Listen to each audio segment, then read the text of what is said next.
CM YS Jagan పై రాళ్ల దాడి కేసులో ఆరోపణలు ఎదుర్కొంటున్న సతీష్ కస్టడీ ఈ రోజుతో ముగిసింది. మరి కాసేపట్లో సతీష్ ను కోర్టులో హాజరుపరచనున్నారు.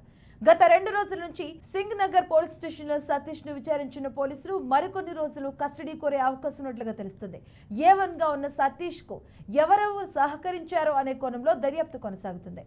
రైట్, ఇదే అంశానికి సంబంధించిన పూర్తి అప్డేట్స్ మా అమరావతి బ్యూరో చీఫ్ ఏడుకొండలు అందిస్తారు. ఏడుకొండలు ఇప్పుడు విజయవాడ సింగనగర్ లో జగన్మోహన్ రెడ్డి పైన జరిగినటువంటి రాళ్ల దాడికి సంబంధించి ఏదో సతీష్ A1 గా గుర్తించినటువంటి సతీష్ ని 3 రోజులుగా పోలీసులు కస్టడీలో విచారిస్తున్నారు. ఈ రోజు సాయంత్రంతో ఆయన కస్టడీ ముగుస్తున్న నేపథ్యంలో ప్రస్తుతానికి ఏదైతే సతీష్ తరపు అడ్వకేట్ అలాగే సతీష్ తల్లిదండ్రుల సమక్షంలోనే అతను కస్టడీలో విచారించాలంటూ కూడా కోర్టు ఇచ్చినటువంటి తీర్పు మేరకు 3 రోజులుగా కూడా కస్టడీ అయితే కొనసాగుతుంది. అయితే ఈ రోజుతో ముగియడంతో ఇప్పటికీ కూడా ఏదైతే సతీష్ ను పలుమార్లు పలు రకాలుగా కూడా పోలీసులు ప్రశ్నించారు. అయితే సతీష్ ఏం చెప్పారనేది ఇంకా బయటకు అయితే పోలీసులు చెప్పడం లేదు. కానీ గతంలో ఏదైతే సతీష్ తను రాజుతో కొట్టానని అంగీకరించాడని పోలీసులు చెప్తుంటే, కానీ సతీష్ ను బలవంతంగా ఒప్పించారంటూ తల్లిదండ్రులు అయితే ఆరోపిస్తున్నారు. అయితే దీని మీద మాత్రం ప్రస్తుతానికి అయితే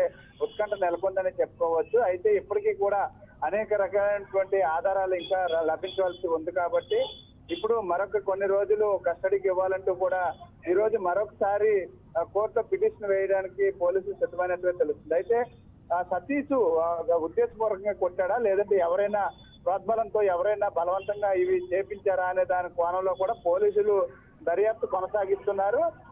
ఏదైనా కూడా ఏదైతే సతీష్ వాంగ్మూలం మీద ఆధారపడి ఉంది.